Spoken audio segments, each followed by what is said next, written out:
आपने कभी सुना होगा, सेंसेक्स 500 अंक चढ़ गया, निफ्टी में भारी गिरावट आई।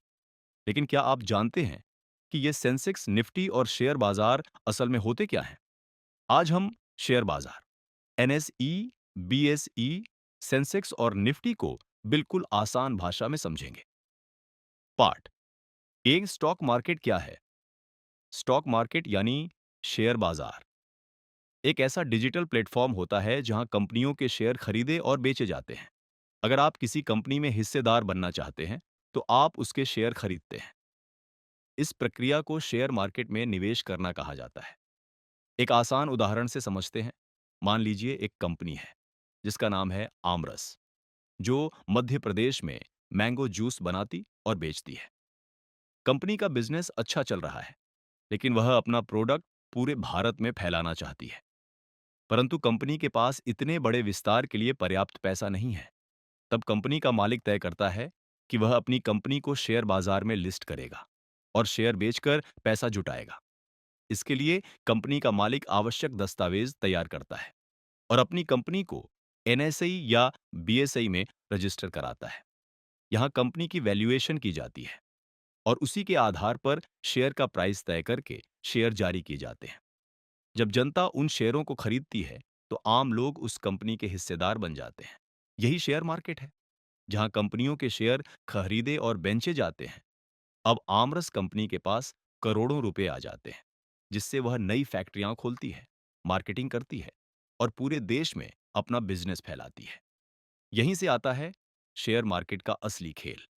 अगर कंपनी अच्छा प्रदर्शन करती है और मुनाफा कमाती है, तो उसके शेयर की कीमत बढ़ती है और निवेशकों को फायदा होता है। लेकिन अगर कंपनी अपना बिजनेस अच्छे से नहीं संभाल पाती और घाटे में चली जाती है, तो उसके शेयर की कीमत गिर जाती है और निवेशकों को नुकसान होता है। यही शेयर बाजार का असली सिद्धांत है, जहां रिस्क और रिवॉर्ड साथ साथ चलते हैं। आइए अब हम समझते हैं क्या होता है। एनएसई और बीएसई, जब आमरस कंपनी यह तय करती है कि उसे अपने शेयर बाजार में लिस्ट करना है, तो सवाल आता है, कहां लिस्ट करें? भारत में दो प्रमुख स्टॉक एक्सचेंज हैं जहां कंपनियां अपने शेयर लिस्ट करती हैं। इन्हें स्टॉक एक्सचेंज या शेयर की खरीदी बिक्री केंद्र के आधार प्लेटफॉर्म कहा जाता है।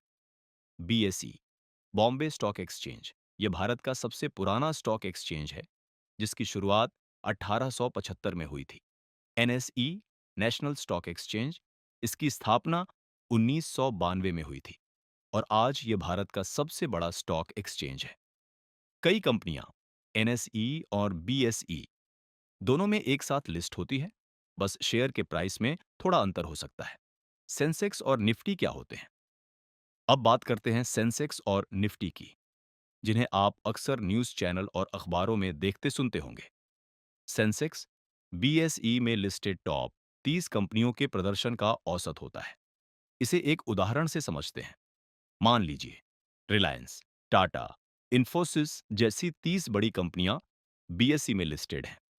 रिलायंस के शेयर में 100 रुपये की गिरावट आई, इन्फोसिस के शेयर में 300 रुपये की तेजी आई। बाकी कंपनियों में किसी का भाव बढ़ा, तो किसी का घटा। इन सभी कंपनियों के उतार चढ़ाव का औसत निकाला जाता है।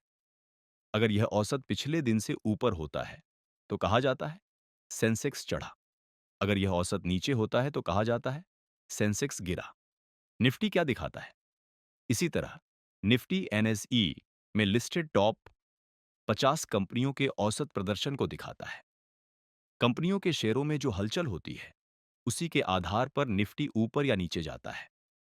अगर सेंसेक्स या निफ्टी 150 पॉइंट ऊपर जाता है, तो इसका मतलब है कि बाजार अच्छा प्रदर्शन कर रहा है।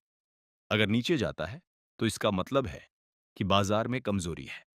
अगर आप इसी तरह की जानकारी आसान भाषा में सीखना चाहते हैं, तो चैनल को तुरंत सब्सक्राइब करें।